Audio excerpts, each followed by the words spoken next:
Ça fait une belle vie, ça. Bon, 3 masters. j'avais le temps, j'étais sportif de haut niveau, Ouais. Je m'entraînais 1 à 2 fois par jour, j'avais le temps pour réviser. Je fais un peu de teasing pour la suite, mais c'est un truc quand même. Enfin, c'est improbable, quoi. Franchement. Improbable, je sais pas, mais j'aime bien me réinventer. Et j'ai eu envie, je pense que c'était en 2014-2015, j'ai eu cette envie de me lancer dans la torréfaction de café. Ça me permet, encore une fois, d'être aligné avec mes valeurs.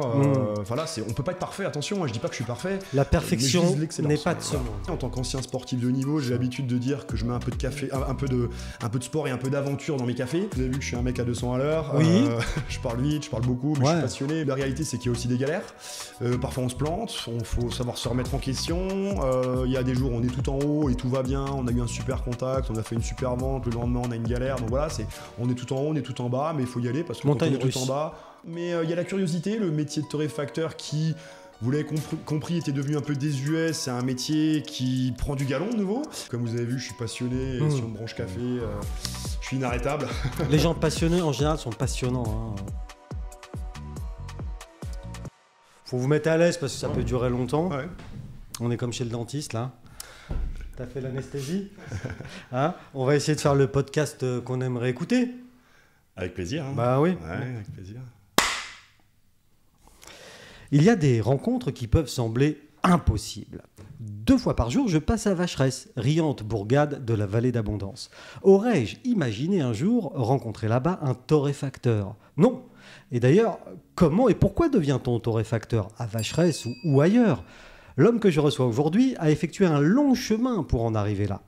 De sportif de haut niveau, directeur d'une ONG, directeur des Portes du Soleil, il doit y avoir un fil rouge quelque part, une cohérence. C'est ce que je vais demander à Emmanuel Chaleur. Bonjour Emmanuel, ou Manu, si j'ose dire. Manu, c'est très bien. Hein?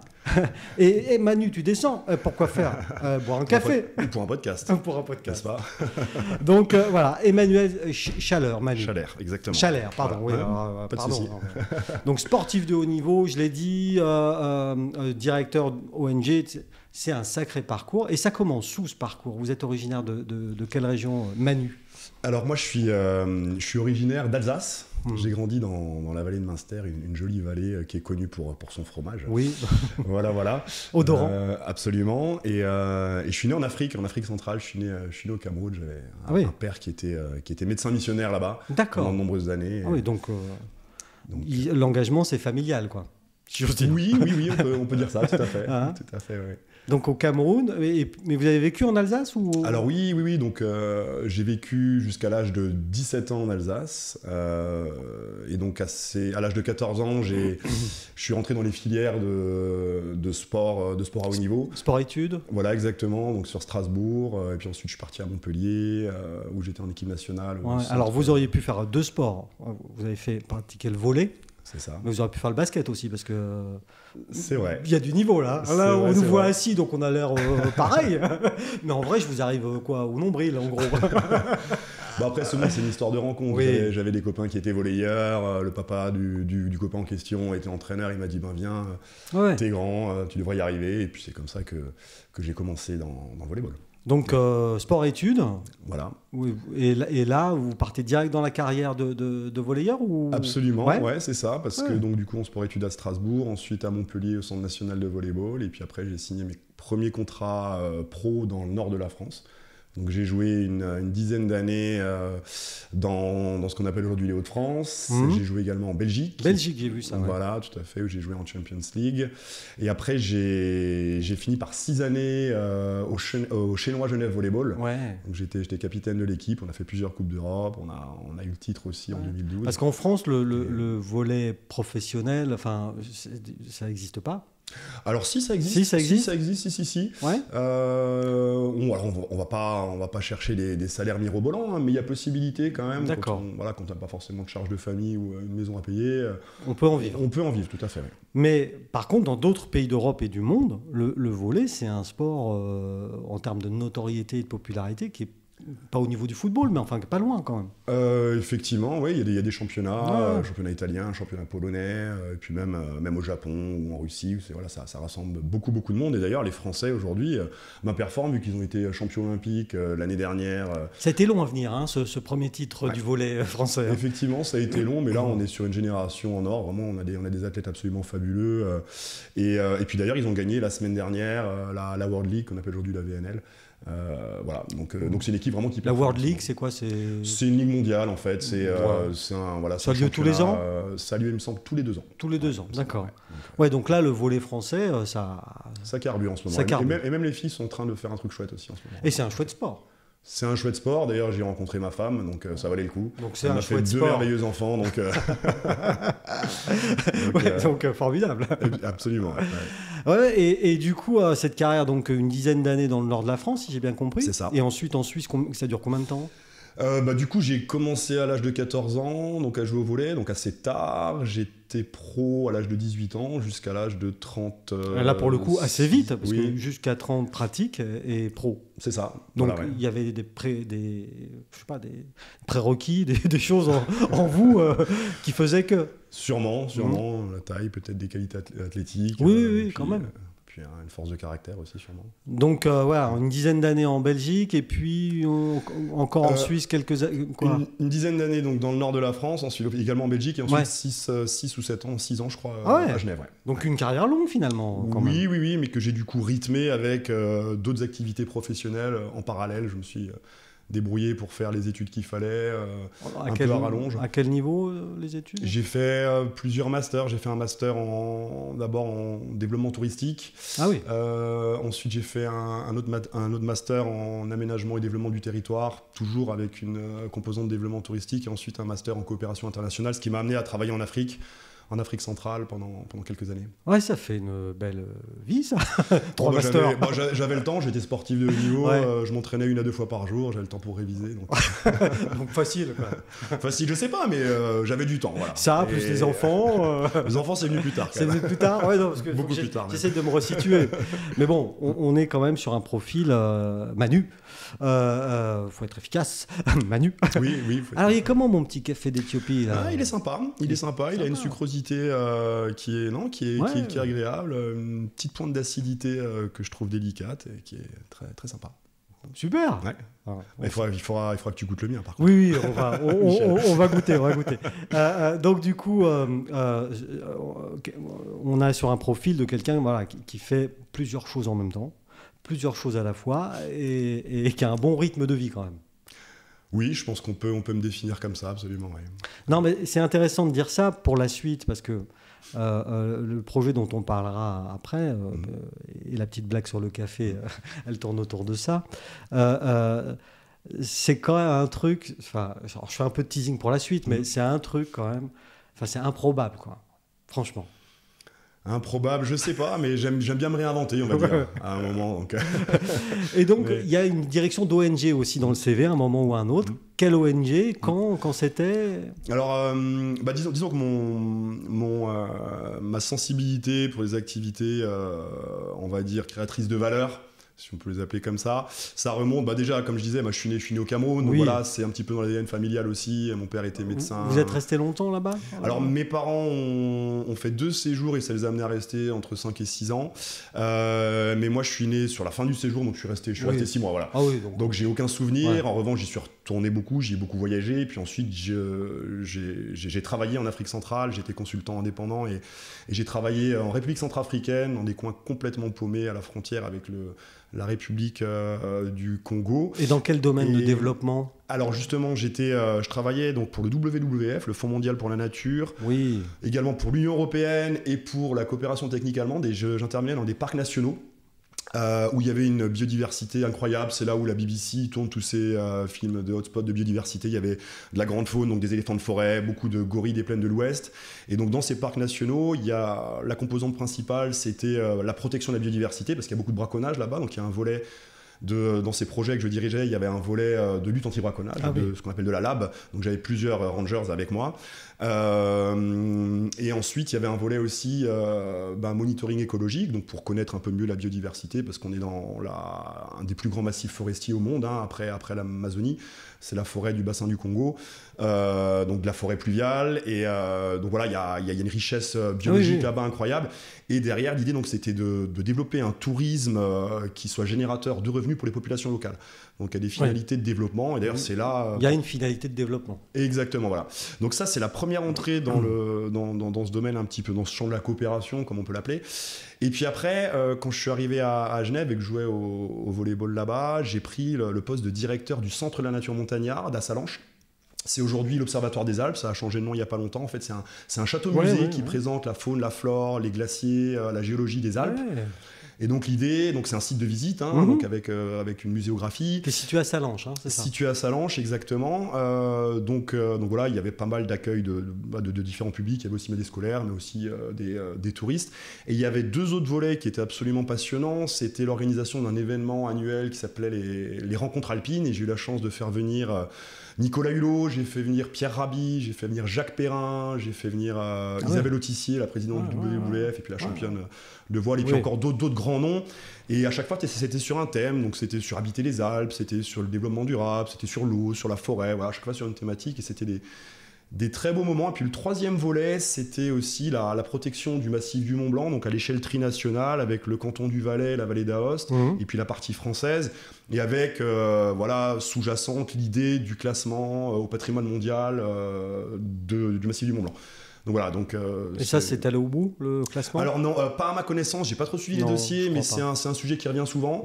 Mais ça a été génial de faire partie de cette concertation sur le volet patrimoine naturel, sur le volet tourisme durable, etc. Il y a donc bien changement climatique bien aussi. Impliqué, au niveau de l'environnement, au niveau de la protection des animaux, on l'a vu, mais aussi du lieu qu'est la vallée de l'Arve. Absolument. Le patrimoine alpin, c'est quelque chose qui me parle et qui me fascine. On vit dans un territoire, sur un territoire absolument super. Parce que du coup, vous arrivez, vous, à Genève pour le sport. Oui. Avant la région lémanique, vous la connaissiez ? Alors je la connaissais un petit peu parce qu'avec mes parents j'ai toujours pas mal voyagé, et puis que j'ai fait des colos en étant gamin au Contamine, j'avais fait le tour du Mont Blanc avec mon père et mes frères, en touriste, mais effectivement avec mon épouse donc, qui est américaine, qui vient du Colorado, on s'est rencontrés à Lille et puis on est venu sur Genève, moi travaillant la coopération internationale et mon épouse étant native anglophone on va dire, et il y avait des opportunités aussi professionnelles au-delà de la dimension sportive. Et Colorado, il y a des montagnes aussi, il me semble. Oui, ça monte, il y a plusieurs 4000. Ça peut se ressembler un peu. Oui, c'est pas tout à fait, mais c'est... donc du coup... Voilà, donc du coup, c'était parfait pour vous, Genève. Exactement, oui, d'ailleurs c'est pour ça qu'on n'est jamais reparti. Et de là, donc de Sallanches, Genève, comment est-ce qu'on arrive au Port du Soleil ? Parce que du coup, c'est quand même pas la même chose. Là, on était sur la direction d'un truc qui permet la mise en avant, le questionnement, la préservation. Les Ports du Soleil, c'est de l'économie de montagne, c'est de l'industrie de montagne. Tout à fait. Donc moi, j'avais un petit peu fait le tour du sujet en ayant passé 7 années au Centre de la Nature Montagnarde à Sallanches. Ouais. Et puis du coup... 7 ans quand même. Ouais, c'est ça. Ouais. J'ai fait quasiment 7 ans, un peu plus de 6 ans et demi de mémoire. Et donc après, effectivement, j'ai vu passer l'offre quand les PDS cherchaient Indeed. Je sais plus sur quel site, mais donc voilà, donc j'ai postulé et puis j'ai eu la chance d'être pris. Et puis effectivement, c'est l'économie de montagne, mais c'est aussi la valorisation d'un patrimoine franco-suisse. C'est aussi une réflexion sur les montagnes de demain, parce que mine de rien, le changement climatique il est là, donc il y a aussi une volonté de réflechir aux activités estivales, à un renouveau estival. Donc voilà, et puis c'est les remontées mécaniques, mais c'est aussi les écoles de ski, c'est aussi les offices de tourisme, c'est les accompagnateurs, les écoles de ski, les hébergeurs, les restaurateurs. Voilà, c'est moi ce qui. Puis intrinsèquement, c'est un beau projet de coopération. C'est magnifique, Et puis effectivement, c'est mon parcours aussi lié à la coopération qui m'avait donné envie d'aller voir de plus près le Chabet. Ouais, et vous êtes resté combien de temps Je suis resté un tout petit peu plus d'une année. Ouais. Ah oui, Donc, oui, c'était... C'était aller-retour. Ouais. Ouais. Et à Donc, quel moment le café... non, parce que rentre dans votre vie. Alors, le café, alors que Non, mais... mes expériences africaines, il est rentré dans ma vie à l'âge de 17 ans quand je révisais pour mon bac. C'est là où j'ai commencé à boire du café. Ouais, mais comme Vincent, quoi. C'est-à-dire de la grosse tasse, et on y va, c'est le truc, le boost, quoi. Oui, voilà, c'était effectivement la stimulation intellectuelle, rester réveillé tard pour les révisions, etc. Donc, mais ensuite, j'ai rencontré en Afrique centrale pas mal de producteurs. Ça a été des rencontres qui m'ont marqué. Et puis, oui, parce que l'Afrique, c'est le berceau du café. Alors oui, c'est pas l'Amérique du Sud. Pas là où j'étais. Il se trouve qu'effectivement le berceau du café, c'est l'Éthiopie. Ouais. L'Éthiopie et ou le Yémen, voilà. Souvent c'est un débat, mais en tout cas c'est pas très loin au niveau géographique. Hein. Mais c'est dans ces coins-là effectivement. Donc des rencontres de producteurs et j'ai toujours été très très curieux de découvrir de nouvelles origines et de retrouver ça en tasse. Ça a toujours été quelque chose qui m'a fasciné et j'ai eu envie, je pense que c'était en 2014-2015, j'ai eu cette envie de me lancer dans la torréfaction de café. Ah oui, donc c'était quelque chose qui commençait à tourner dans la tête. Absolument, voilà. Et puis même j'avais ce projet, même déjà quand on habitait Cordon, donc juste au-dessus de Salange, ouais. sur le balcon du Mont Blanc. Une belle bourgade magnifique. Oui, c'est joli, le Cordon. Et puis à un moment, c'était pas d'appeler ma torréfaction Montagne Café, mais à l'époque, c'était même Mont Blanc Café. Voilà. Enfin, donc le projet est plus, on va dire, a mûri, on va dire, quand on était au pays du Mont Blanc. D'accord. Voilà. Mais la découverte des terroirs, parce que voilà, on parle de ça quand on parle de café. Bien sûr. Des origines, de comment ça pousse, et pourquoi c'est comme... La découverte du produit, alors je sais pas comment ça s'appelle, c'est les coques, des cosses, non, c'est... Les cerises de café. Les cerises, les cerises de café, ça date de la coopération africaine. La coopération africaine, et puis ensuite, j'ai commencé clairement à m'intéresser aux différentes variétés botaniques, aux différents terroirs, et puis quand on se penche un petit peu sur le café, on se rend compte qu'un café d'Amérique centrale et d'Afrique de l'Est et puis d'Asie, ça n'a absolument rien à voir. On parle de café, mais en vrai... c'est juste incroyable. Et alors là, par contre, j'ai une question, alors c'est B aussi, hein, parce que moi, le café, je suis comme Vincent, hein, je le bois le matin pour me réveiller, quoi. Il y a plusieurs sortes de cerises, plusieurs races de cerises. Il y a plusieurs variétés botaniques. Il me semble qu'il y en a... Il y a à peu près 128 espèces, il me semble. Mais les plus connus sont les cafés arabica et les canephora, qu'on appelle plus communément les cafés robusta. Robusta. Voilà, les cafés robusta qui, eux, poussent sur des terroirs entre 0 et 600 mètres d'altitude. D'accord, basse altitude. Voilà, basse altitude. Et puis ensuite, les cafés arabica qui, eux, poussent sur des terroirs entre 600 et 2500 mètres d'altitude. Et les robustas qui ont mauvaise réputation, finalement. Ouais, mais alors attention, on trouve des robustas absolument merveilleux. Très robustes. Pardon. Non, mais c'est vrai, effectivement, ils ont très mauvaise presse. Bah oui, je sais pas. Moi, j'en ai encore un en fond de bouche. Alors, pas celui-ci, mais celui que je buvais dans la voiture. Je suis en train de travailler un assemblage qui est assez surprenant. Et je m'intéresse de plus en plus à la question du Robusta, même si j'ai toujours juré que par les Arabica grands crus. Il y a aussi des grands crus dans les Robusta. Et des grandes régions de production aussi. Alors, on a parlé justement de l'Éthiopie. Alors, comme par hasard, celui que je vous ai servi venait d'Éthiopie, mais enfin, on l'a pas fait exprès. Hein. Ouais. On parle aussi souvent et beaucoup de la Colombie pour le café, le Brésil.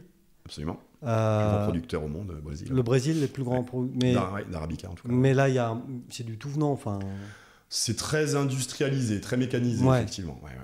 Alors que moi, donc, Montagne Café, on est dans une démarche de café de spécialité. Donc, le café de spécialité, c'est né dans les années 70 aux États-Unis. Et de mémoire, alors je me souviens plus de son prénom, c'est une Norvégienne immigrée aux États-Unis qui était employée chez un torréfacteur, on va dire industriel. Et elle a commencé à s'intéresser non pas aux containers de café, mais aux sacs de café, donc en essayant un petit peu de... Donc là, on est plus précis sur le grain, quoi. Sur le grain, elle a commencé à se questionner, qui sont les producteurs, quelles sont les coopératives, et puis aussi les variétés botaniques, etc. Et donc il y a ce mouvement du ce qu'on appelle le specialty coffee, donc qui est né et qui représente aujourd'hui plus de 25% déjà de la filière aux États-Unis. Et en France, on va dire que c'est à peu près 5-6% aujourd'hui. Donc les gens commencent à s'intéresser au café. Et en fait, donc le café de spécialité, c'est quoi? C'est des cafés dits grands crus, ou encore des cafés gourmands ou des cafés fins. Donc on est vraiment sur le haut du panier. C'est des cafés qui sont notés entre 80 et 100 par ce qu'on appelle des goûteurs, des Q-graders qui sont formés et donc qui ont tous les mêmes standards, donc ils sont capables de goûter, de cuper les cafés comme on dit. Ils sont formés par la Specialty Coffee Association, donc ils sont notés entre 80 et 100 et plus on monte, plus les cafés sont meilleurs, ils sont plus chers aussi. De fait. Donc ça c'est une des caractéristiques. Après, c'est des cafés donc issus de grands terroirs. C'est des cafés qui... Et alors, le meilleur, plus grand terroir, on peut en dire un ou... Alors, on va parler...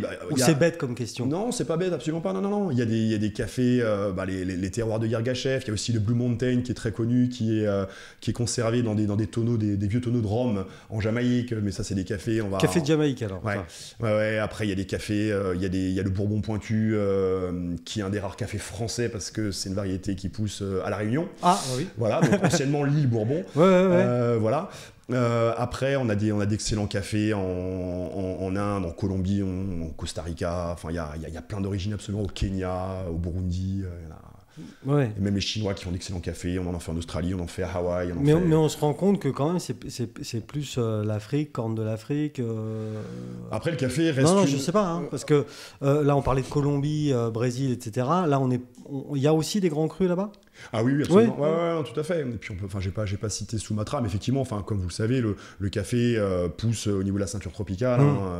On peut toujours essayer de faire pousser des cafés sur les coteaux de Vacheresse, ça va être compliqué.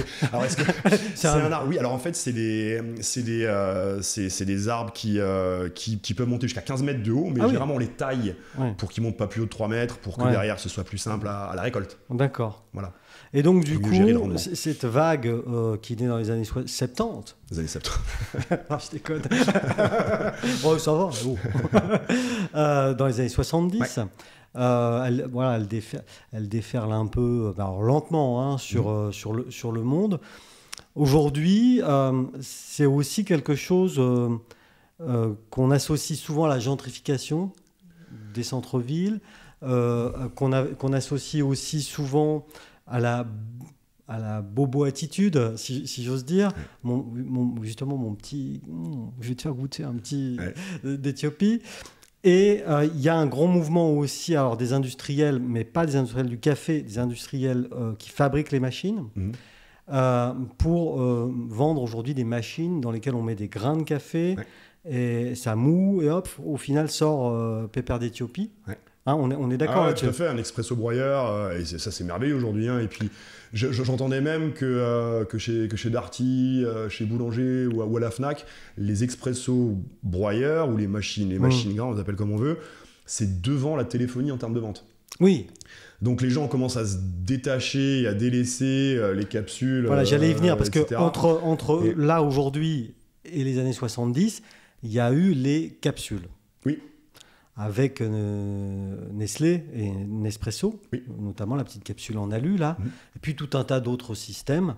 Est-ce que ça a amené les gens à essayer de découvrir justement plus de goût, plus de terroir, et à améliorer leur goût du café ou pas? Est-ce que c'est une étape ou pas? Évidemment, c'est pas un process que je cautionne aujourd'hui, ou alors sur des capsules qui sont biodégradables ou quoi. Mais oui, ça a permis aux gens de se dire tiens, il existe différentes formes de torréfaction pour une même origine, des cafés qui ont plus ou moins de force. Et ça produit un goût différent. Exactement. Donc ça, oui, clairement oui. Maintenant, effectivement, il y a la question de comment est-ce qu'on va recycler ces capsules, comment est-ce que la filière en face est organisée pour recycler justement. Donc toutes ces questions-là. Mais j'ai juste envie de revenir sur le café de spécialité. Donc je parlais donc de grands terroirs, je parlais donc de notes entre 80 et 100, des cafés qui sont aussi pas donnés clairement, mais c'est aussi des cafés auxquels on a apporté une attention particulière lors de la récolte, lors du transport, lors du conditionnement, lors du stockage. C'est des cafés qui ont pas traîné, enfin qui sont issus des récoltes en cours. On sait quand ils ont été récoltés. On aura systématiquement sur un café de spécialité, sur le packaging, on aura systématiquement la date de torréfaction. Donc voilà, on a une fraîcheur qui est garantie. Et si on veut opposer le café de spécialité au café industriel que connaît tout le monde, au final. Le grand-mère. Voilà, par exemple. Là, ce sont bien souvent des cafés qui ont pu passer 2, 3, 4, 5 ans dans des containers à Anvers, stockés ou qui ont été torréfiés il y a 2, 3, 4 ans. Il n'y aura jamais une date de torréfaction dessus. Et surtout, l'idée pour l'industriel, ce sera de masquer les défauts, parce que c'est des cafés qui ont des défauts, à l'inverse des cafés de spécialité où il y a peu, voire pas de défauts. On va chercher à pousser le degré de torréfaction, on va mélanger plein d'origines, et derrière, on va aller presque sur la pyrolyse avec des torréfactions dites des torréfactions flash, où on monte jusqu'à 800 degrés, ça va durer 3 minutes, et ça n'a rien à voir avec mon boulot. Voilà. Donc voilà, un petit peu pour opposer, et du coup aussi pour se dire que effectivement, le café de spécialité, on est sur un travail artisanal, il y a toute une démarche de contrôle qualité en amont. Vous doutez bien qu'une origine éthiopienne ou qu'une origine brésilienne, on ne va pas pouvoir la torréfier de la même façon. Donc il y a tout un travail que je fais en amont dans mon atelier sur mon alpage à Vacheresse, dans ma torréfaction, où je vais dans un premier temps analyser la densité du grain. Je vais analyser son taux d'humidité, et en fonction de ça, en fait, je vais définir une courbe de cuisson qui va correspondre du coup à l'origine du grain en question, et donc je vais pas charger typiquement à la même température un grain éthiopien qui est plus dense qu'un grain brésilien qui est moins dense ou qui va avoir peut-être un peu plus d'humidité, etc. Et donc en fait, mon job, donc je vais piloter à partir de mon ordinateur qui est connecté à une console qui elle-même est connecté à mon torréfacteur. Donc il y a des sondes en fait à l'intérieur, et donc je vais contrôler, je vais créer une courbe de cuisson, et derrière je vais chercher à la reproduire pour que derrière les gens retrouvent systématiquement la même chose en tasse. Voilà. Parce que torréfier, finalement, c'est quoi? C'est une cuisson. C'est cuire. C'est une cuisson. Voilà. Tout à fait. Tout simplement. Exactement. Mais alors, je banalise en disant que c'est une cuisson. Attention, parce qu'après, il y a tout un process, et derrière, on va chercher à révéler les arômes qui sont cachés dans les grains. Et puis, il faut être extrêmement précis. Et en fait, il y a peu de gens qui le savent, mais en fait, c'est un peu comme dans le popcorn. Il y a un moment où au départ, le grain va absorber de l'énergie. Donc, on est dans une phase dite d'endothermie. Et à un moment, le grain va libérer cette énergie, et donc va craquer. Donc on appelle ça le premier crack, comme un popcorn, exactement. Ouais. Et ça, et donc le grain tout au long de la cuisson va changer de couleur. Il est vert au départ, il devient jaune, après il devient couleur cinnamon, comme on dit ça, cannelle. Et donc après il va craquer, et à ce moment-là, il y a toute une phase de développement où il faut être extrêmement précis, et on va suivre un algorithme qui nous donne en fait la vitesse à laquelle notre grain emmagasine la température. Et là, il faut être extrêmement précis et couper immédiatement la cuisson au moment où on verse le grain dans la trémie de refroidissement. Mais je vous invite à venir d'ailleurs visiter mon atelier. Ce serait un grand plaisir. On doit aller chez Totor. Ah oui, chez Totor, je viens avec vous alors. On est invité, on a loupé les 60 ans. Ouais. On s'en veut. Hein.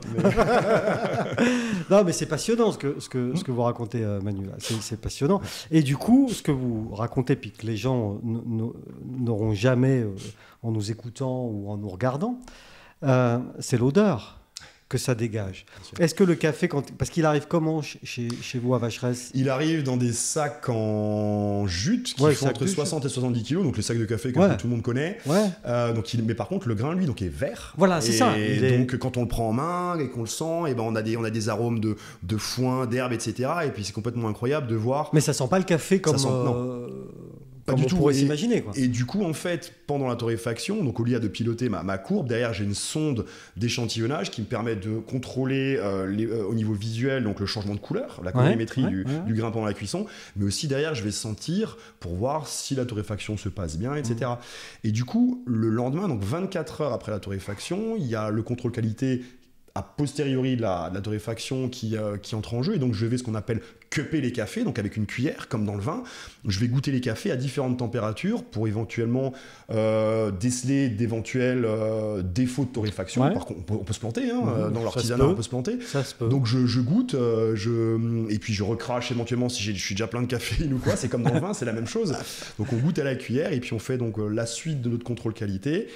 Et pour terminer ce contrôle qualité, on a un petit appareil qui nous permet de prendre la colorimétrie du grain, et donc on pourra voir le degré de torréfaction du grain, parce qu'il y a des cafés, il y a certaines torréfactions qu'on va pousser davantage et qui vont être plus pour une extraction à l'expresso, et des torréfactions beaucoup plus claires, typiquement sur les cafés éthiopiens, où on va aller chercher plus d'arômes, et ces torréfactions claires, on le vend en poupe. Et d'ailleurs, les plus gros consommateurs de café au monde, qui sont les Scandinaves, ils boivent des quantités de café, mais ils les boivent au mug et sur des cafés filtres. Oui. Non pas à l'expresso. Et plus on va descendre, plus on va aller, vous le savez, évidemment, en Éthiopie, au Portugal, en Italie, au Portugal, en Italie, voilà, c'est ristretto. Et puis là, c'est tout un art aussi, il faut les voir faire. Ils ont la classe, les Italiens, quand ils extraient. Pour tout. Ah, bien sûr. Même quand ils perdent à la Coupe du Monde, ils ont la classe. Voilà. Ça va, on plaisante. Et du coup, tout le sourcing, alors j'emploie un mot qui n'est pas joli, mais enfin tout le sourcing du produit, parce qu'évidemment, on l'a dit, le grain de café, il ne pousse pas à Vacheresse. Ah non. Ne cherchez pas les caféiers de Vacheresse. Quoi qu'on pourrait monter un mythe, un peu truc, ça ferait venir des gens, mais le sourcing des produits, alors vous faites comment vous êtes allé voir les producteurs Alors j'ai pas eu cette chance-là.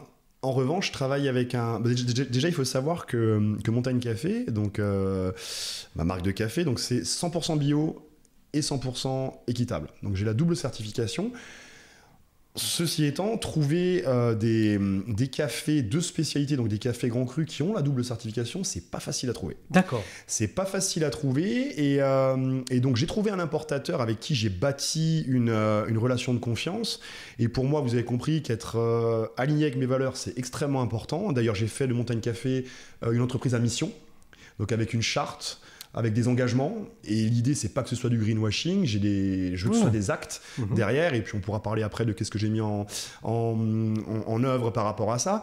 Mais donc du coup en fait un de mes engagements, c'est de travailler avec des partenaires qui soient responsables et qui aient un impact positif, comme je dis.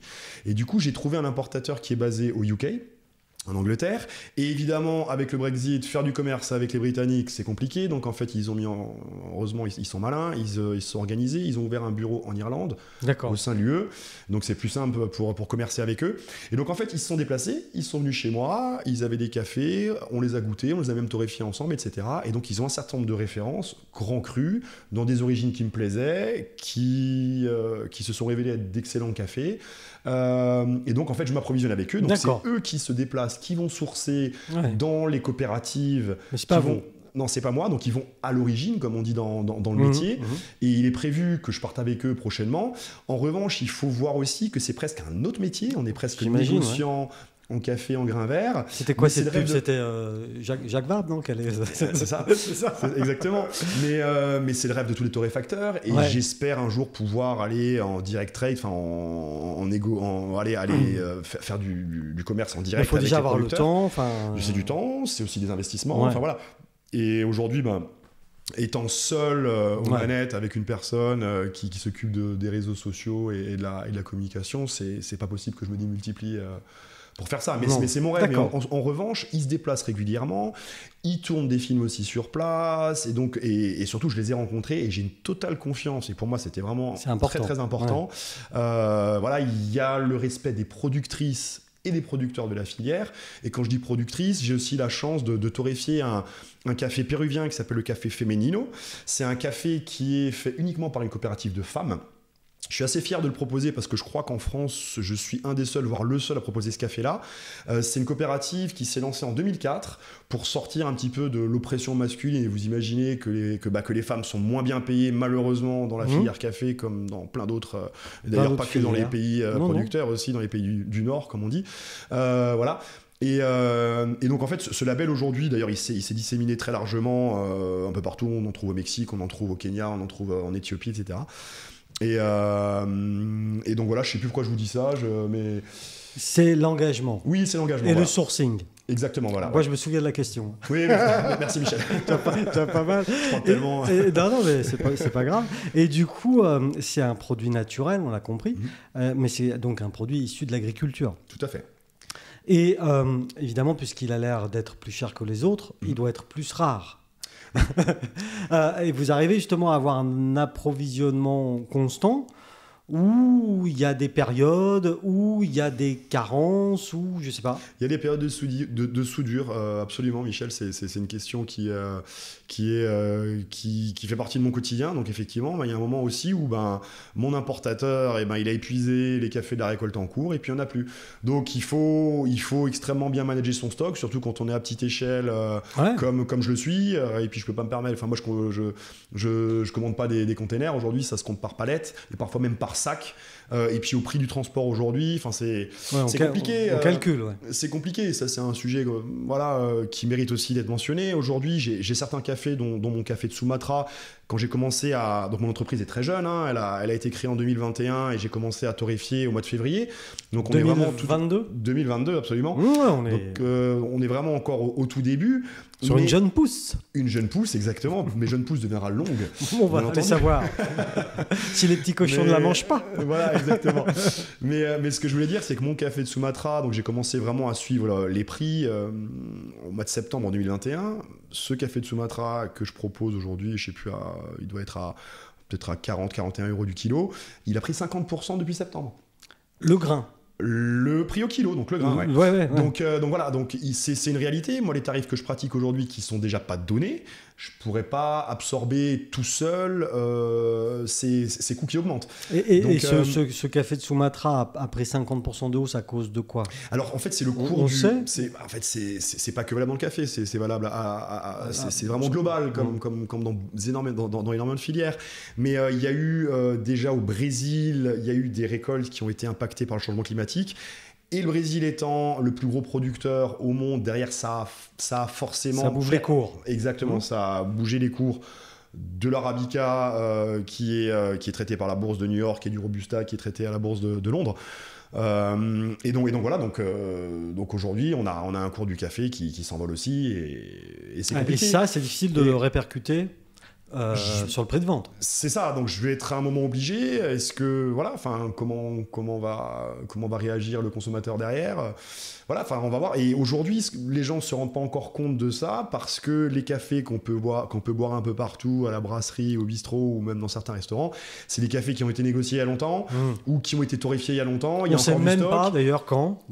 Voilà. On ne sait pas quand ils ont été torréfiés. C'est ça, tellement il y a longtemps. Et donc aujourd'hui, le tenancier du bistrot ou le restaurateur n'a pas encore eu besoin d'impacter ça sur le prix de la tasse. Parce que vous, évidemment, vous êtes en train de le dire, vous torréfiez donc a priori la récolte de l'année dernière. C'est la récolte en cours, ça dépend des cafés parce que c'est une saisonnalité. En Éthiopie, on ne récolte pas au même moment qu'à Sumatra. Voilà, donc du coup, a priori, il y en a à peu près toute l'année, du coup, les récoltes. Ouais, c'est ça, mais ça dépend des origines, encore une fois. Oui, ça dépend des origines, mais sur le globe, sur la planète, cafés qui rentrent toute l'année. Il y a des cafés qui rentrent toute l'année. Mais du coup, effectivement, vous, c'est du tout de suite, quoi. C'est pas de la récolte d'il y a 5 ans. Exactement. Donc il y a une fraîcheur qui est garantie. Et donc là, alors là, ça peut faire, pour une jeune pousse, ça peut faire une fragilité quand même. Oui, absolument. Et puis se lancer un business en période post-Covid ou... Non, mais ça, c'est sûr que voilà. On peut pas le savoir. Non, bien sûr. Non, c'est ça. Et puis mes Personne projets ne pouvait le savoir. dataient déjà d'avant, mais effectivement, il y a une prise de risque. Ça fait partie de la vie d'entrepreneur. Et la machine à torréfier, ça coûte cher, ça? C'est pas donné. C'est vraiment pas donné. Si vous voulez des chiffres, elle coûte 40 000 €. 40 000 €, c'est une machine qui a une capacité de 15 kg. Alors généralement on la charge pas à 15 kg, on la charge à peu près 12, je la charge à 12-13 kg. Mais il faut savoir que pendant la cuisson, je parlais de l'humidité qui est libérée. Au moment du crack, on le disait avant, mais quand on charge à 12, généralement on récupère 10 kg de café torréfié. D'accord, donc il y a de la perte déjà sur la matière. On perd sur la matière, et ce qui est assez étonnant en fait, c'est que le volume va presque doubler parfois. Donc un grain vert va être beaucoup plus petit qu'un grain torréfié. Enfin voilà, ça c'est. Et du coup, quand je fais des dégustations, souvent j'arrive avec le café avant torréf et après torréf, et puis les gens toujours ils sont là, waouh, c'est impressionnant. C'est pas le même. Mais si. Donc il y a un investissement quand même qui est conséquent au départ. Qui est conséquent. Après, moi j'ai mes expériences de direction de structure m'ont appris à aller chercher des fonds. Et du coup, il y a la région Auvergne-Rhône-Alpes qui m'a cofinancé à travers le plan bio, vu que je suis à 100% bio, qui m'a cofinancé une partie de mon torréfacteur et aussi du filtre. Je parlais avant des actes que j'ai mis en place à travers mon entreprise à mission et des valeurs que je souhaite véhiculer.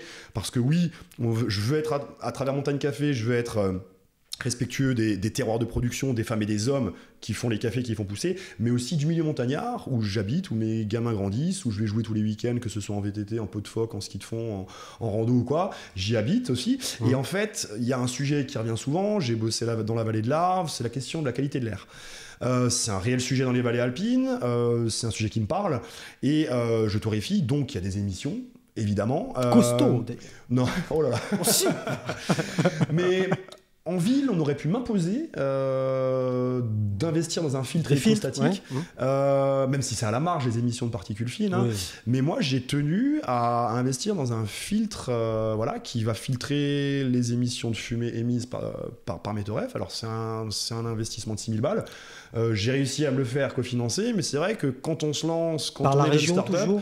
Par la région également, Florence, si tu nous écoutes. Madame Duvant, merci beaucoup. Merci. C'est Madame Duvant. Voilà. Et qu'est-ce que je voulais dire et voilà. Et du coup, ça me permet, encore une fois, d'être aligné avec mes valeurs. Voilà, on peut pas être parfait, attention, hein, je dis pas que je suis parfait. La perfection n'est pas de ce monde. Non, exactement, tout à fait. C'est bien connu. Mais...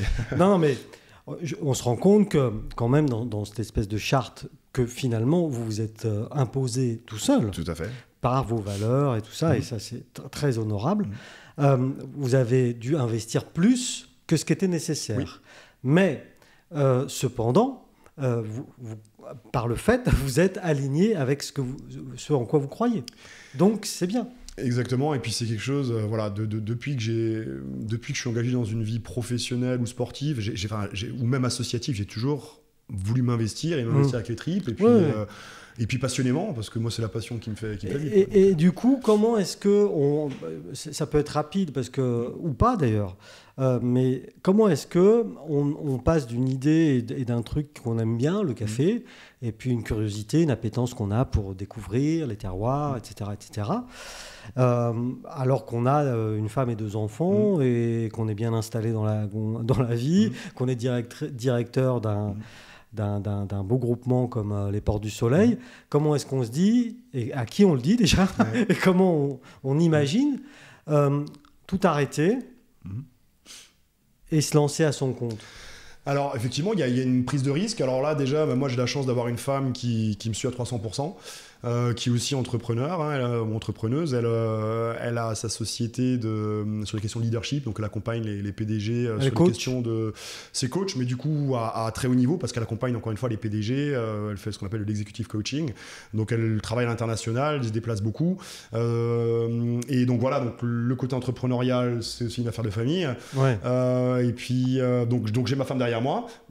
Un premier élément de réponse, j'ai des gamins qui sont encore en bas âge, qui ont entre 4 ans et demi et 6 ans et demi. D'ailleurs, j'ai un de mes blends, un de mes assemblages que j'ai appelé le Wild Boys, parce que j'ai 2 garçons bien sauvages.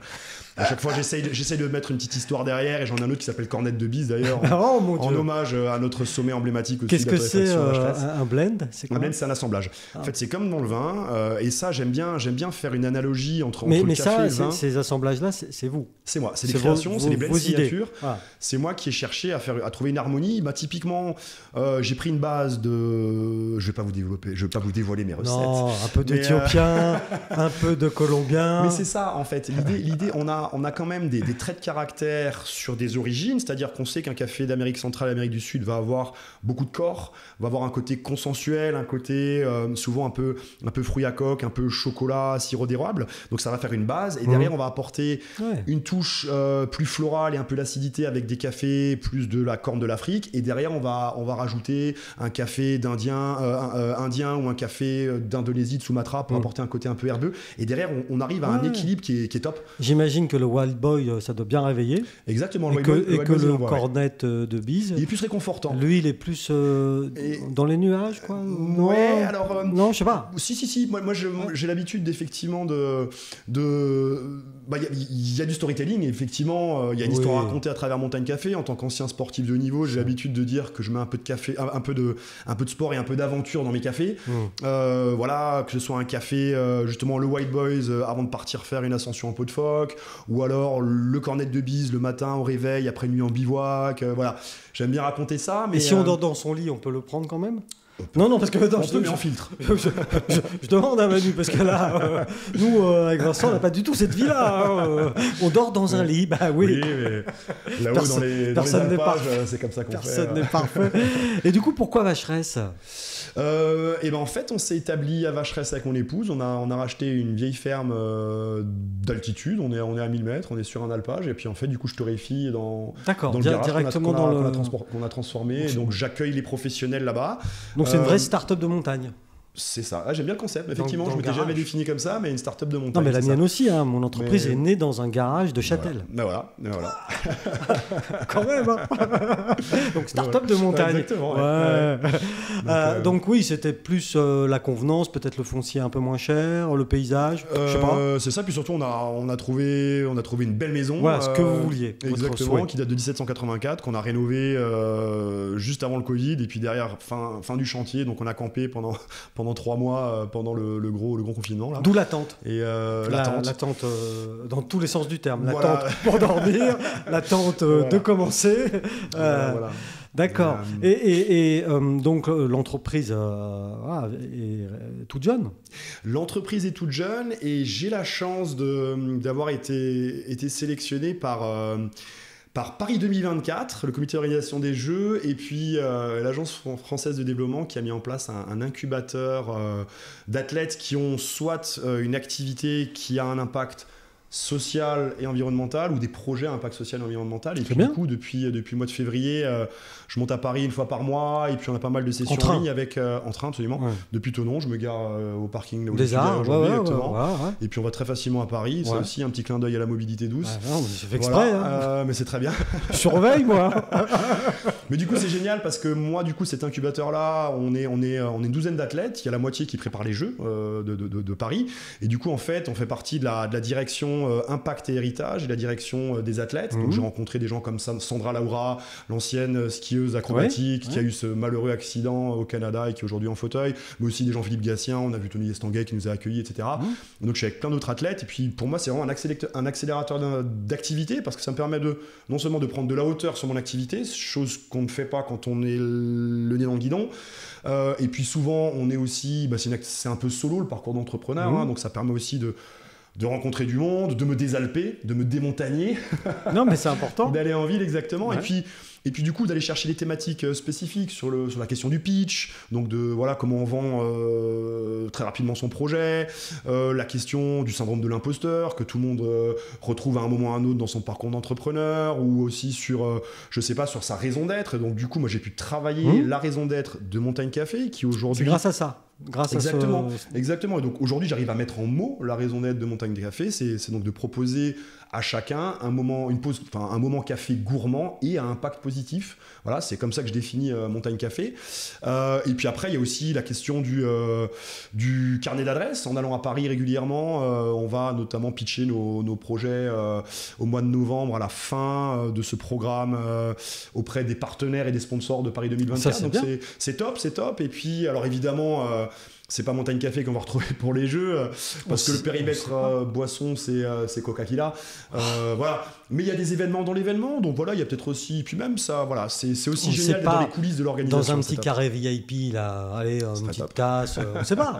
C'est pas, il y a encore 2 ans pour se mettre. Ouais, donc du coup ça aide bien. Voilà, c'est ça m'accompagne, ça permet encore une fois aussi de prendre du hauteur, de respirer un peu. Vous avez vu que je suis un mec à 200 à l'heure. Oui. Je parle vite, je parle beaucoup, mais je suis passionné. Mais ça permet de faire le point. Mais nous, on aime ça. Non, mais si, c'est vrai, on aime ça. Sinon, vous ne seriez pas là. Donc, ça permet de faire le point, de se poser un peu, de prendre un peu de hauteur. Tout à fait, ouais. Mais c'est super. Donc c'est top parce que je parlais du parcours d'entrepreneur. Mais encore une fois, il y a aussi la réalité, c'est qu'il y a aussi des galères. Parfois on se plante, il faut savoir se remettre en question. Il y a des jours où on est tout en haut et tout va bien. On a eu un super contact, on a fait une super vente. Le lendemain on a une galère. Donc voilà, on est tout en haut, on est tout en bas, mais il faut y aller parce que quand on est tout en bas, on n'a pas le choix. Les montagnes russes. On ne peut pas aller plus bas. Voilà, exactement. Donc. Mais l'essentiel, c'est que sur la longueur. Alors là, on est vraiment sur une entreprise toute jeune, hein, quand même, il faut se le dire. Mais les ventes, etc., montent gentiment, quoi. Tout à fait. Parce que commercialement, il faut s'organiser quand même quand on est à Vacheresse. Exactement. Donc le commercial, c'est moi. Donc je travaille avec plusieurs distributeurs sur le Bas-Chablais et même jusqu'à donc je suis chez Terre Bio à Thonon, à Douvaine, à Biocop à Thonon, à Douvaine, Terre Bio à Évian. Je suis chez Promocash à Morzine. Je suis dans plusieurs épiceries bio de la vallée d'Abondance, dans des GAEC. Et j'en oublie sûrement. Ça se développe petit à petit, mais pas encore en grande surface. Si, je suis à Super U Vinzier qui joue vraiment le jeu, et ça, Super U pour le coup, c'est top. Vinzier, il joue le jeu. Il joue le jeu, effectivement, des producteurs locaux. Du local, et ça part très bien. Là, je suis sur un corner aussi où l'idée, c'est de pousser un peu les produits locaux pendant la période estivale. Donc, c'est bien. C'est chouette qu'ils jouent le jeu, parce que c'est vrai que j'ai pas de boutique physique, j'ai une boutique, j'ai une e-boutique donc, pour les particuliers. Et après, du coup, moi, je fais venir les professionnels, on goûte ensemble, on discute de leurs besoins. Il faut les faire venir, Vacheresse. Il faut les faire venir, mais il y a la curiosité, le métier de torréfacteur qui, vous l'avez compris, était devenu un peu désuet. C'est un métier qui prend du galon de nouveau. Et puis le côté artisanal, ça interpelle. J'ai eu France 3 Alpes qui est venu, qui a fait un petit reportage sur moi. Et donc du coup, ça m'a aussi boosté dans le cadre du démarrage de mon activité. Donc c'est chouette. Et donc en fait, quand les pros viennent, ou alors on le fait ça par téléphone, on discute un peu de leurs besoins. Un chef d'entreprise qui veut proposer un meilleur café à ses clients ou à ses équipes. J'ai des restaurateurs avec lesquels je travaille, des hébergeurs aussi, des cabinets d'avocats, Oui, parce qu'au niveau hôtel, dans la vallée d'Abondance, il y en a il y a un parc d'hébergement ultra quali sur la Porte du Soleil, tout à fait. Il y en a quand même. J'en rencontre certains. J'ai prévu d'en rencontrer aussi d'autres à la fin de la saison. Donc au niveau des ventes, ça se développe tout à fait. Gentiment. Exactement, ouais. Et puis il y a aussi le salon Tokissime à Megève qui aura lieu au mois d'octobre. Megève souhaitant se positionner comme la capitale de la gastronomie de montagne, donc ça m'intéresse aussi. Les menteurs. Mais... Oula, je rentre pas dans ces débats. Non, j'aime beaucoup Megève. Ouais, mais enfin les menteurs, quand même mytho, mais du coup c'est chouette. Là, je vais aller au Paris Coffee Show au mois de septembre. J'ai été invité par Max Havelaar, donc la marque. Le fameux. Équitable. J'ai été invité à être présent. J'ai une très bonne relation avec eux sur Lyon. Il y a un salon, j'ai mangé le nom. Enfin, peu importe, il y a un salon en septembre, ils m'ont invité pour être à côté d'eux, donc c'est super. Ça me permet de travailler ma notoriété et je suis en plein dedans. Donc il y a plein de projets, quoi. Il y a plein de projets, il y a plein de rencontres aussi. Moi, j'adore rencontrer du monde. Comme vous avez vu, je suis passionné. Et si on me branche café, je suis inarrêtable. Les gens passionnés, en général, sont passionnants. Merci. Non, mais si. Nous, on le sait, on en voit. Pas tous, il y en a. Non, mais évidemment. Là, ce que vous nous avez expliqué sur le café, c'est formidable. Nous, on ne sait pas tout ça. Nous, on fait juste que boire notre petite tasse, quoi. Mais moi, mon rôle aussi, en tant que torréfacteur, c'est passeur d'histoire. Exactement, c'est passeur d'histoire. Et puis, c'est vraiment d'embarquer les gens sur le terrain du café de spécialité. Et on peut se dire que... Alors, j'étais pas né dans les années 50. Moi non plus. Voilà. Mais quand on allait au restaurant ou quand on allait au bistrot, vous avez du vin, oui, rouge ou blanc. Il n'y avait pas la question du terroir, il n'y avait pas la question du cépage, etc. Aujourd'hui, quand on veut faire une bonne bouteille de pinard, on sait ce qu'on veut. Quand on va au resto, on sait quel vin on veut, on a une carte des vins, etc. Le café de spécialité, quand j'ai commencé à boire du café, c'était éventuellement Arabica ou Robusta, mais moi aussi, je savais pas ce que c'était une origine. Il y a encore beaucoup de restaurants, et même des restaurants plutôt haut de gamme, si on parle que du Chablais, dans lesquels le café est exécrable. Mais voilà, et effectivement, mon rôle aussi, c'est d'embarquer les gens sur ce terrain du café grand cru, parce que c'est des cafés grand cru, et on peut faire des découvertes absolument incroyables. Et ce que les gens oublient, ou peut-être également, ce que les gens veulent, c'est tu finis un repas, tu finis avec un café, et c'est ça, c'est cette longueur en bouche que tu vas rechercher. Alors oui, il y en a qui finissent aussi, tu me diras. Et à la limite, je connais Vincent. Mais dans sa famille, c'est Génépi, tous les repas. Et du coup, avec ce que vous nous expliquez depuis tout à l'heure, ça veut dire que pour finir ce repas, finalement, suivant ce qu'on a mangé, il faudrait tel ou tel type d'origine. Exactement. Non, je sais pas. Oui, mais après, il y a des gens qui adorent l'acidité dans les cafés, donc ils vont partir sur des Éthiopiens. Il y en a au contraire, ça les fait frémir, donc ils vont partir sur des cafés plus d'Amérique centrale qui sont plus consensuels, etc. Donc on est tous différents, on a tous des papilles qui sont différentes. Quoi. Et dans 10 ans, Café Montagne, c'est où? Montagne Café, ce sera où dans 10 ans? Toujours à Vacheresse? C'est une bonne question. Il y aura peut-être une boutique ici ou là. Mais oui, j'ai déjà fait des investissements financiers. Je travaille à la notoriété aujourd'hui. Donc, et puis, j'ai plein d'énergie. Il y aura peut-être c'est le café, ça. Des rencontres. Par nature, j'en ai plein aussi. Oui. Mais, m'en doute. mais clairement, j'ai envie d'écrire une histoire, mais je resterai un café créateur de valeur, ça c'est clair, respectueux des terroirs, qui sera en bio, qui sera respectueux des productrices, des producteurs. C'est important ça. Équitable, c'est l'ADN de Montagne Café. Mais je continuerai à écrire une histoire aussi aventureuse, un peu sportive, mais gourmande aussi. Mais pleine de wild boy. Voilà, par exemple. Bon, en tout cas, merci d'avoir partagé votre passion et votre métier avec nous. Merci Michel pour l'invite. C'est vraiment chouette de ça me fait plaisir. De Montagne Café. On a bu un petit café. Ouais. On est bien. Merci beaucoup, Manu. De rien. Au plaisir. Au plaisir.